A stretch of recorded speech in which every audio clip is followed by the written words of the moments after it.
Hello and welcome to PocketGamer.biz's video news roundup of the week, and it's the week ending the 20th of September 2013. So the big news this week, well, the big news this week wasn't really mobile, was it? The big news this week was the release of GTA 5 for consoles. Consoles, do we cover them? Kind of. So, despite the fact probably most of our journalists were returning to work and actually playing GTA 5, I know Keith was, we've been kind of considering how as a mobile site do we cover the GTA 5, and obviously we have different opinions on these things. Most of them pretty strong opinions. So one of our US writers, Carter, who works full time on 148 Apps, he took what we could maybe call a conciliatory type approach, and said if all these people are desperate to queue up and spend $60 buying a console game, maybe mobile developers could think more about paid games. So obviously we're in a free-to-play kind of explosion at the moment where you get games for free and then pay money once you're in them. I think kind of Carter's view is that mobile developers shouldn't ignore the fact if they can spend the money up front, I guess, to create very high quality content, and perhaps there is an audience, or has never been a bigger audience on mobile, particularly on stuff like iPads and other tablets, to actually spend. I think $60 will be pushing a little bit, but let's say $5 to $10 buying a game. And as if by magic, timing wise, of course, this week on mobile has seen the release of Infinity Blade 3. So that obviously comes from one of Epic Studios, Chair Entertainment, and is a paid game, $7. Has been pretty successful this week. Has in-app purchases, so I guess in the long term we'll see whether people who have spent $7 are prepared to spend more money on top of that to buy kind of items and things in the game. And we'll have to see. But I think it's kind of. And it's kind of something people have been saying, that the free-to-play model at the moment it's gone very kind of down one angle of it, which is give stuff away for free and then really try and force people who are remotely interested in playing to pay money. And I'm sure as time goes on, game makers will find more sophisticated ways of layering these things together. And actually, it's kind of in our Monetizer next week actually, so check that out. I've been playing Infinity Blade 3 and looking at its economic system, and it's, while quite kind of holistic in the way it's integrated into the game, it is a fairly highly monetized game in the sense of how it asks you to buy weapons, how it asks you to level up weapons, how it asks you to buy ingredients to make potions, to spend money to speed up the cooking of the potions. It even has kind of like a randomized kind of a slot roll, so you can get random items that you can buy, and it has 2 hard currencies, which is starting to be kind of a more popular choice. So it used to you have a soft currency and a hard currency, the hard one being the one you spend money on. Now you will have, often some games will have 2 hard currencies that are used in different ways. But that's one for next week. And actually I had a view going back to GTA 5. My view was the coverage that the game has got is like the last twitching of a corpse.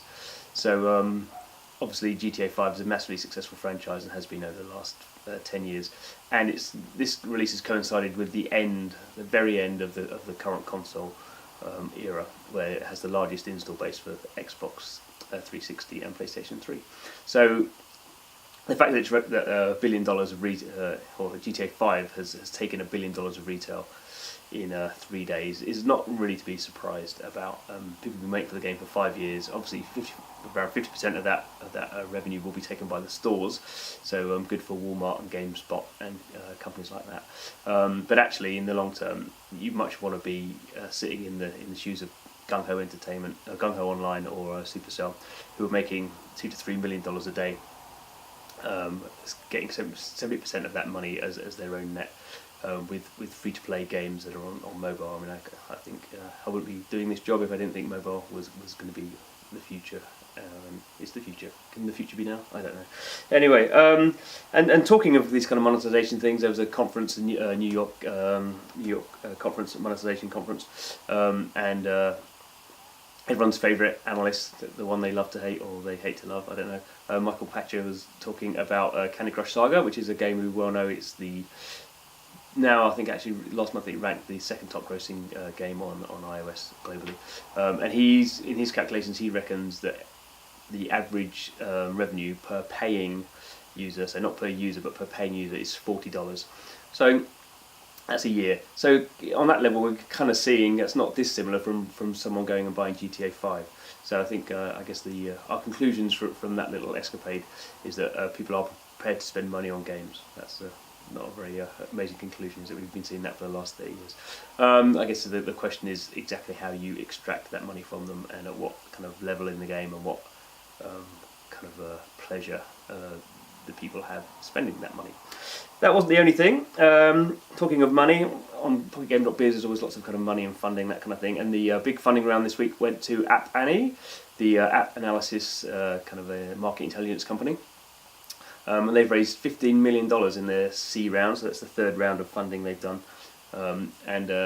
As I guess people tend to do in this situation, they claim they could have raised more, but didn't need to raise more money, so they only raised $15 million. Of course, whenever you raise money, it's nice to have money in the bank, but you're obviously selling a larger proportion of your kind of future earnings when someone buys you, because no one gives you money for free. So, but anyway, we like using App Annie on PocketGame.biz. We use it a lot for graph and stuff, so good on them, raising lots of money. So what else have we been doing this week?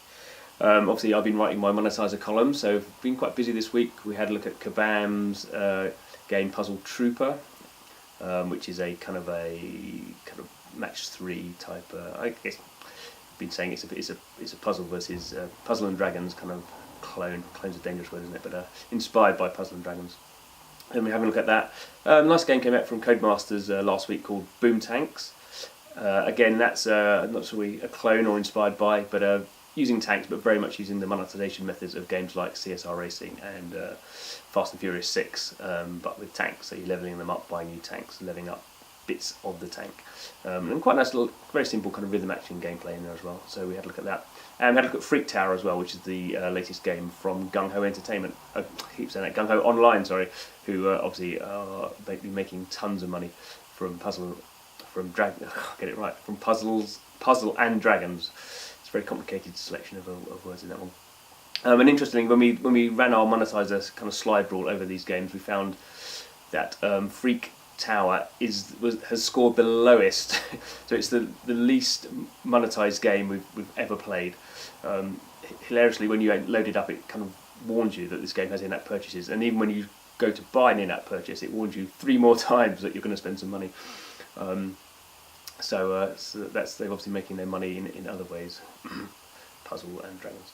And Codemasters Boom Tanks came out at a monetized ranking of 395, which is pretty much the highest ranking we've seen. Not quite, but it's definitely up there. So we'll be looking to see. They've just announced it's had 1 million downloads, so we'll be looking to see how that ranks in terms of chart position. Because obviously you can have games that are highly monetized, but if they don't have an audience who are spending money, that doesn't mean anything in the big scheme of things. What else have we been doing? I guess the other kind of thing, it's not really news, the news was last week, but that Apple announced all its hardware and iOS 7 and stuff. But iOS 7 is out now, so it's been out, and it's been kind of interesting. Some of the analytics companies have been frantically looking to see how quickly the operating system has been kind of adopted, and so we had this. Keith wrote quite a nice news story today, which took the data from 3 different companies. So there was Fisku, Tapjoy, and who were the other one? Goodness me! Let me find the story. They're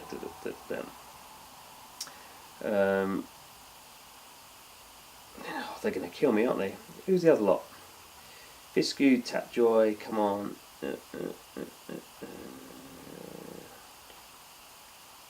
Chartboost. Sorry, Chartboost. But anyway, they've all been looking at how quickly people have been upgrading their phones, and they found the update for iOS 7 has been twice as fast as the update rate for iOS 6. But interestingly, for people who haven't updated, I haven't updated yet actually, because a lot of apps have been updated for iOS 7. So when you go to download the update, if you're still on iOS 6, Apple tells you can't upload it. But if there is a newer version that's compatible with the operating system you're on, it kind of lets you download that. So it's actually, which is kind of weird because you kind of think Apple would encourage people to take the new system, but I guess as the amount of Apple hardware out there increases, then some people, for whatever reason, don't want to upload, but they want the most up-to-date version of that app that they can possibly get. So that was the news that was this week. We'll see you all next week. Goodbye.